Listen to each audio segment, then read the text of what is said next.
अनेक घटना अशा घडतात की या घटनांची चौकशी ही काही ना काही कारणास्तव करावीच लागते। एका मुलीचा राज्यामध्ये मृत्यू झाला आणि घरातल्या मंडळींनी मात्र कुणालाही याची कानोकान खबर न देता पहाटेच्या आधीच या मुलीचा अंत्यविधीचा जो काही कार्यक्रम आहे तो उरकला। यानंतर पोलिसांना संशय आला आणि यानंतरचा तपास पोलिसांनी केलाय। नेमकं काय कारण समोर आलंय पाहूया।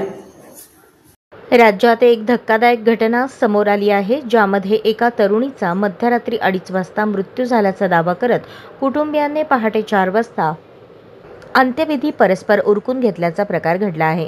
मात्र या घटनेवर संशय आल्याने पोलिसांनी या प्रकरणी घटनास्थळी भेट देत गुन्हा दाखल केला।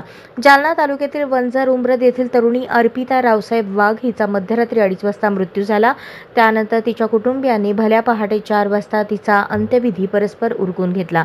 मात्र या गोष्टीची खबर पोलिसांना मिळताच तालुका जालना पोलीस आणि स्थानिक गुन्हे शाखा पोलिसांनी सकाळी स्मशानभूमीत धाव घेतली, तेव्हा मृतदेह जळत होता। पोलिसांनी चौकशी केली असता अर्पिताने गळफास घेऊन आत्महत्या केल्याची माहिती तिच्या कुटुंबियांनी दिली। मात्र आत्महत्या झाल्यानंतर पोलिसांना कोणतीही माहिती न देता परस्पर मृतदेह जाळल्याप्रकरणी चौकशीसाठी मयत तरुणीचे वडील आणि तिच्या 2 भावांना पोलिसांनी ताब्यात घेतले आहे। तर या प्रकरणात तालुका जालना पोलीस ठाण्यात अकस्मात मृत्यूची नोंद करण्यात आली असून परस्पर मृतदेहाची विल्हेवाट लावल्याप्रकरणी गुन्हा दाखल करण्याची प्रक्रिया सुरू आहे।